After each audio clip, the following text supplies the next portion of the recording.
Assalamualaikum warahmatullahi wabarakatuh. Salam sejahtera bagi kita semua.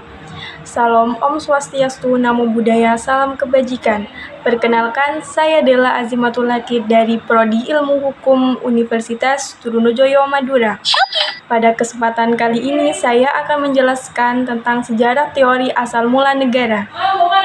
Asal mula terbentuknya negara. Kajian tentang asal mula terbentuknya negara dapat didekati dengan dua cara, yaitu cara yang pertama, secara faktual, yakni didasarkan pada kenyataan yang pernah benar-benar terjadi, yang dapat ditelusuri dari pengalaman dan sejarah, dan yang kedua, pendekatan teoritis. Pendekatan ini didasarkan pada penggunaan metode falsafah, yaitu membuat dugaan-dugaan berdasarkan kerangka pemikiran yang logis. Pendekatan faktual. Pendekatan faktual sangat menekankan pada kenyataan sejarah, yaitu bahwa kenyataan sejarah negara dapat dibentuk antara lain. 1. Pendudukan. Suatu wilayah atau daerah yang belum ada yang menguasai, kemudian diduduki oleh suatu bangsa, maka daerah itu berubah menjadi negara. 2. Melepas diri dari negara itu dan menyatakan kemerdekaannya. Misalnya, Timor Leste pada tahun 1999 melepaskan diri dari Indonesia dan mendirikan negara sendiri. Ketiga, peleburan atau fusi. Beberapa negara mengadakan peleburan dan menjadi negara baru. Dan yang keempat, pemecahan. Suatu negara pecah menjadi beberapa negara. Contoh, Uni Soviet tahun 1992 pecah menjadi 15 negara. Yugoslavia pecah menjadi Bosnia, Serbia, dan Kroasia. Pendekatan teoritis. Ada beberapa teori mengenai terjadinya atau asal mula terjadinya negara baik menurut pemikiran Barat maupun dalam pandangan pemikiran Islam. Teori dalam pandangan pemikiran Barat. 1. Teori terbentuknya negara berdasarkan pemikiran Barat, antara lain teori ketuhanan atau teori teokrasi. Teori ini dimulai sejak abad permulaan, abad pertengahan. Pandangan hidup sangat dipengaruhi oleh pandangan agama, apabila setelah agama Kristen menjadi agama resmi negara. Menurut pandangan teokrasi, segala sesuatu yang ada di dunia ini adanya atas kehendak Tuhan. Juga negara itu pada hakikatnya adalah atas kehendak Tuhan. Pemikiran teori teokrasi antara lain yaitu 1. Agustinus. Beliau yang hidup tahun 354 sampai 430 Masehi, dalam bukunya The Civita Today tentang negara Tuhan, bahwa terciptanya suatu negara seperti yang dicita-citakan oleh agama, yaitu kerajaan Tuhan. Maka negara hanyalah suatu organisasi yang mempunyai tugas memusnahkan perintah agama dan musuh-musuh gereja. Negara sifatnya sebagai alat gereja untuk membasmi musuh-musuh gereja. Ada dua bentuk negara, yakni yang pertama, Civitas Dei atau negara Tuhan, negara yang dicita-citakan oleh agama. Kedua, Civitas Terrena atau negara iblis, negara duniawi. 2. Thomas Aquinas dalam bukunya De Regimen Principum tentang pemerintahan raja-raja, bahwa organisasi negara yang dipimpin oleh raja-raja mempunyai kedudukan yang sama dengan organisasi gereja yang dipimpin oleh paus. Hanya saja masing-masing organisasi itu mempunyai tugas yang berlainan. Tugas kekuasaan negara adalah dalam lapangan keduniaan, sedangkan tugas kekuasaan gereja adalah lapangan kerohanian atau keagamaan. Ketiga, Marsilius dalam bukunya Defensor Thesis atau Sang Pembela. Menurut Marsilius, terbentuknya negara itu tidaklah semata-mata karena kehendak Tuhan atau kodrat Tuhan, melainkan negara itu terjadi karena adanya perjanjian dari orang-orang yang hidup bersama untuk menyelenggarakan perdamaian. Teori perjanjian. Dasar pemikiran teori ini bahwa manusia dalam keadaan alamiah atau civitas naturalis, yakni sebelum terjadinya negara, manusia mengadakan perjanjian untuk mendirikan negara atau civitas civilis. Pemikiran dalam teori perjanjian antara lain: 1. Grotius atau Hugo de Groot. Menurut Grotius, bahwa semua penganut aliran hukum alam mengatakan bahwa terjadinya negara karena diselenggarakannya perjanjian. Hal ini disebabkan karena orang itu adalah makhluk sosial. Karena itu selalu ada hasrat untuk hidup bermasyarakat, dan yang penting adalah karena manusia memiliki rasio. Jadi bukan adanya dorongan dari Tuhan seperti pendapat Marsilius. 2. Thomas Hobbes. Thomas Hobbes adalah penganut ajaran teori kontrak atau teori perjanjian. Ia membedakan manusia dalam dua keadaan, yakni pertama, keadaan manusia sebelum adanya negara disebut status naturalis atau alamiah, yakni manusia hidup bebas tanpa terikat aturan hukum. Yang berlaku adalah hukum rimba, siapa yang fisiknya kuat itulah yang menang. Manusia seperti binatang buas atau serigala yang satu menerkam yang lainnya, atau homo homini lupus, dan karenanya akan menimbulkan perang. Ajaran John Locke tentang negara dan hukum ditulis dalam bukunya yang berjudul Two Treatises on Civil Government, teori tentang hukum alam. Mendasarkan juga teori pada keadaan manusia pada alam bebas, menganggap bahwa keadaan alam bebas mendahului adanya negara.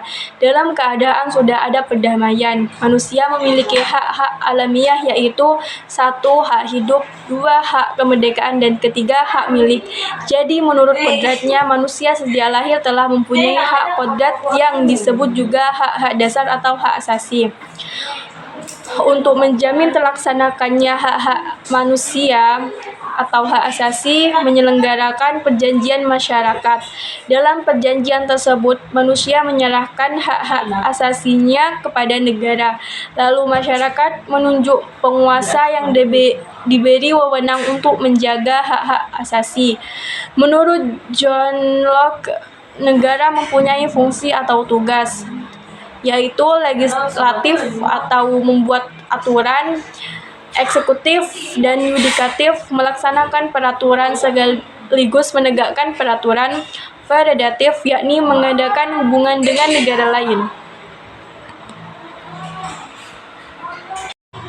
Montesquieu, bukunya yang terkenal tentang negara dan hukum adalah Esprit de Lois. Menurut pendapatnya, kekuasaan dibagi atau dipisahkan menjadi 3. Ajarannya ini oleh Immanuel Kant disebut dengan trias politika. Kekuasaan negara dipisahkan menjadi 3 dan masing-masing kekuasaan harus dipegang oleh badan masing-masing yang mandiri, yakni kekuasaan legislatif, kekuasaan membentuk undang-undang; eksekutif, kekuasaan melaksanakan undang-undang; yudikatif, kekuasaan menegakkan undang-undang. Teori kekuatan atau golongan. Dasar pemikiran teori ini adalah golongan yang kuat akan menindas golongan yang lemah. Karl Marx mengajarkan bahwa negara adalah hasil pertarungan antara kekuatan-kekuatan ekonomis, dan negara adalah alat pemeras bagi mereka yang lebih kuat terhadap yang lemah. Jadi menurut Marx, bahwa lahirnya negara untuk pertama kali adalah bersamaan dengan munculnya hak milik pribadi. Adanya hak milik pribadi, maka masyarakat terpecah menjadi 2, yakni kelas pemilik alat produksi dan kelas bukan pemilik alat produksi. Kelas pemilik alat produksi memerlukan suatu organisasi pemaksa yang disebut negara. Teori garis keturunan. Teori ini menerangkan bahwa negara dapat terbentuk dari perkembangan suatu keluarga yang menjadi besar kemudian bersatu membentuk negara. Ada kalanya garis keturunan berdasarkan ayah atau patriarkal, dan adanya kalanya berdasarkan garis ibu patriarkal. Teori ini juga disebut teori perkembangan suku. Orang-orang yang mempunyai hubungan darah perkembangan menjadi suatu suku atau tribe. Teori organis. Negara disamakan dengan makhluk hidup. Nicholas da Cusa mengatakan, kehidupan korporal dari negara dapat disamakan dengan anatomi atau makhluk hidup. Fisiologi negara sama dengan fisiologi makhluk hidup, dengan kelahirannya, pertumbuhan, perkembangan, dan kematiannya. Teori historis atau evolusi. Intisari teori histori atau teori evolutionistis atau gradualistic teori ialah bahwa lembaga-lembaga sosial tidak dibuat tapi tumbuh secara evolusioner sesuai dengan kebutuhan-kebutuhan manusia. sebagai lembaga sosial diperuntukkan guna memenuhi kebutuhan-kebutuhan manusia, maka lembaga-lembaga itu tidak luput dari pengaruh tempat, waktu, dan tuntutan-tuntutan zaman.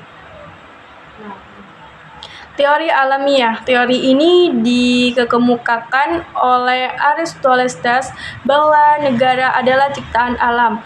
Kodrat manusia membenarkan adanya negara karena manusia pertama-tama adalah makhluk politik dan baru kemudian makhluk sosial. Karena kodrat itu manusia ditakdirkan untuk hidup bernegara.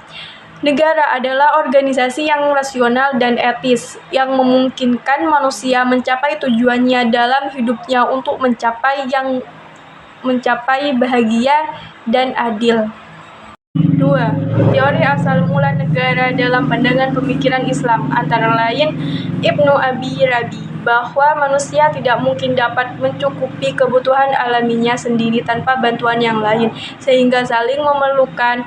Hal itu mendorong mereka saling membantu dan berkumpul serta menetap di satu tempat. Dari proses ini maka tumbuh kota-kota. Al-Farabi, manusia adalah makhluk sosial yang mempunyai kecenderungan alamiah untuk bermasyarakat karena tidak mampu memenuhi kebutuhannya sendiri tanpa bantuan pihak lain. Sedangkan tujuan bermasyarakat adalah untuk mencapai kebahagiaan di dunia dan akhirat. Al-Mawardi, antara rakyat dan imam atau kepala negara terdapat suatu kontrak atau perjanjian secara sukarela yang melahirkan adanya hak dan kewajiban. Imam selain berhak untuk ditaati dan menuntut loyalitas, ia juga mempunyai kewajiban yang harus dipenuhi terhadap rakyatnya. Teori kontrak ini dikemukakan pada abad ke-11 dan di Eropa baru pada abad ke-16. Imam Ghazali, bahwa manusia adalah makhluk sosial yang tidak dapat hidup sendirian, yang disebabkan oleh dua faktor, yaitu faktor pertama, kebutuhan keturunan untuk kelangsungan hidup. Kedua, saling membantu dalam penyediaan kebutuhan pokok. Sekian penjelasan yang dapat saya sampaikan, selebihnya saya mohon maaf. Kesepian tanpa kekasih. Sekian, terima kasih. Wassalamualaikum warahmatullahi wabarakatuh.